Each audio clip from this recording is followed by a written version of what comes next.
We provide you the platform to turn your dreams into reality. Give wings to your aspirations with KR Mangalam University. तो एक तरफ पाकिस्तानी सेना बलूचिस्तान में विद्रोह को कुचलने में लगी हुई है, दूसरी तरफ उसे अभी तक भारतीय सेना के शौर्य का खौफ सता रहा है। पाकिस्तान ने अब खुद कबूल कर लिया है कि जितना भारत ने दुनिया को बताया उससे ज्यादा ठिकानों पर और कहीं ज्यादा अंदर घुसकर ऑपरेशन सिंदूर के दौरान भारत ने तबाही मचाई।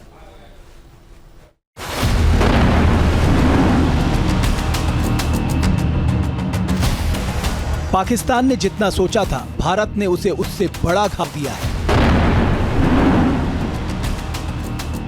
अब पाकिस्तान ने भी ये कबूल लिया है, भारत ने जितना बताया है उससे भी कहीं अधिक तबाही मचाई है।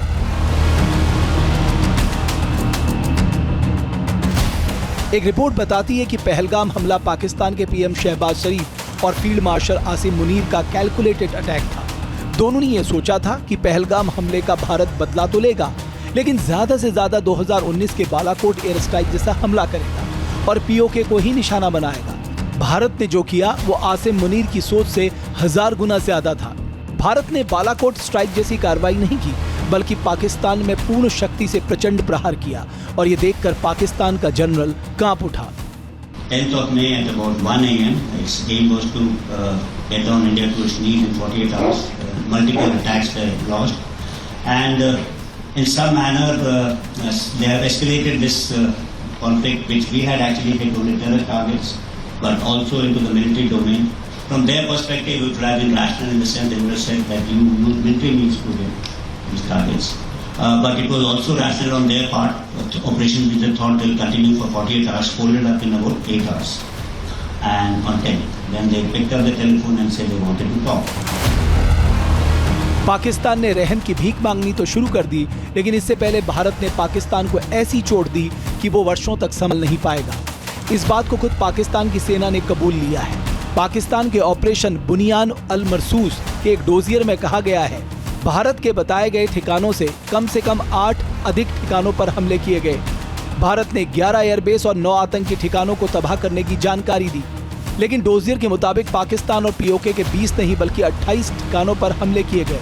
इतना ही नहीं, पाकिस्तान ने यह भी माना है कि भारत ने जितना बताया उससे कहीं ज्यादा अंदर घुसकर तबाही मचाई, और ऐसा इसलिए हो सका क्योंकि भारत ने आतंकवाद के खिलाफ लड़ाई में वो तरीके अपनाए जिसके बारे में पाकिस्तान ने कल्पना भी नहीं की थी। Water as well as this thing will not flow together. So we have kind of raised the bar. We have connected terror to water, and we have drawn out new lines for military operations. भारतीय सेना ने पाकिस्तान के 11 airbase और 9 आतंकी ठिकाने तबाह करने की बात कही थी। पाकिस्तान के डोजियर में इन हमलों की बात कबूली गई है। पाकिस्तान ने कबूला है कि भारत की ओर से मिसाइल से मुरीद के और बहावलपुर को निशाना बनाया गया।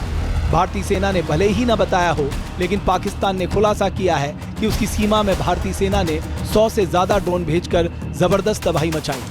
पाकिस्तान के डोजियर मार्काए हक में बलूचिस्तान प्रांत के क्वेटा, तुर्बत और ग्वादर में भी भारत के हमलों की बात कबूली गई है। इसके अलावा खैबर पख्तूनख्वा के डेरा इस्माइल खान को भी निशाना बनाए जाने की बात कही गई है। पाकिस्तान ने गिलगित बल्टिस्तान के स्कार्दू में भी ऑपरेशन सिंदूर के तहत कार्रवाई की बात कबूली है। ऑपरेशन सिंदूर के दौरान भारत के हमलों ने पाकिस्तान को इतना शर्मसार किया कि उसने भोलारी एयरबेस के हैंगरों को तिरपाल से ढक दिया। हैंगरों को अस्थायी रूप से नीले और सफेद रंग के तिरपाल से ढक दिया गया है ताकि जमीनी और सैटेलाइट निगरानी से नुकसान को छिपाया जा सके। माना जा रहा है कि एयरबेस पर मरम्मत का काम चल रहा है। ताज़ा खुलासे से ये बात साफ है कि भारत ने पाकिस्तान को कभी न भूलने वाला दर्द दिया है। इसके साथ ही भारतीय सेना के युद्ध कौशल का भी नया पहलू दुनिया के सामने आया है। शायद यही वजह है कि पाकिस्तान को ऑपरेशन सिंदूर के 80 घंटों के अंदर घुटने टेकने को मजबूर होना पड़ा। जहां भक्ति है हर शब्द में, कथाओं में छुपे हैं दिव्य रहस्य और ज्योतिष देता है जीवन को दिशा। धर्म से जुड़ी हर बातों को जानने के लिए हमारे चैनल स्तुति को सब्सक्राइब करें। चैनल पर जाने के लिए इस लिंक पर क्लिक करें।